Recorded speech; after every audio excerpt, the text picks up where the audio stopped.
Hey, this is about road work, which for some reason is a controversial issue, and it really, really shouldn't be.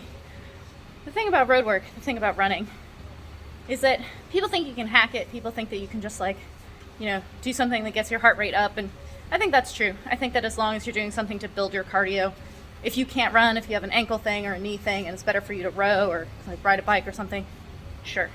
But you have to do it. You have to do it. And sprints are not the same thing. It's not like I did 20 minutes of it and I'm done. There's something about the long burn of doing your road work when you hate it, when you don't want to be doing it, when it's hot, when you have to keep going. I went out for a run the other day and I was telling Kevin that one of the boons of going on a treadmill, which I'm on now, is you can stop anytime. So if your hips start to lock up or something hurts or you have to pee or whatever the thing is, you can stop. You can just go straight to the bathroom, you can go straight home, whatever the thing is. This is convenient. But one of the things that's really good about not running on a treadmill is that you have to keep running. You have to at least keep walking and moving in order to get back to where you need to go if you go out for a run. So I was going out for a run, in a big loop, and it's you have to complete the loop. You can't even turn around at a certain point because then you're just going to be doing twice as long as you would have been doing if you just go the whole way.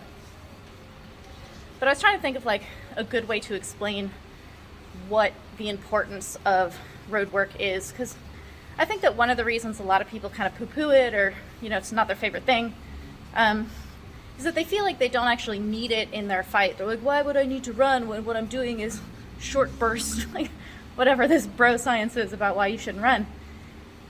This is the thing. Kevin and I watched this film a little while ago. There's this incredible story of this woman who is climbing up this mountain. There happens to be a storm, and she sees footprints in the snow, and she's like, there's someone up here, and they're in tennis shoes, which is not proper conditions for the way that this storm is coming in. She ends up having to rescue this guy who's just totally out of it. It's a total nightmare. But so it got me thinking about it, being a climber, a mountaineer, depending on what part of the world you're from, how you call it. But when you pack a bag, I used to do backpacking in the deserts. I love deserts. You pack stuff that you might need, not stuff that you're guaranteed to need. So you would have one of those reflective blankets in case you have an emergency situation, you have to warm up. You're I'm going to a desert, why would I need this? You might need it.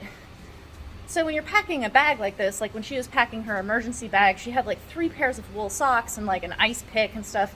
If you're going out for a nice hike and you don't go all the way to the top, you're not summiting Everest every day, you might only make it to the second base camp over and over again, so you don't actually need the tools that are in your backpack. You're I don't need these tools in my backpack. I'm going to leave the ice axe at home. And then when a storm hits, or you end up getting higher than you thought you were going to be that day, whatever the thing is, and you need that ice axe and you don't have it, that's death. That sucks.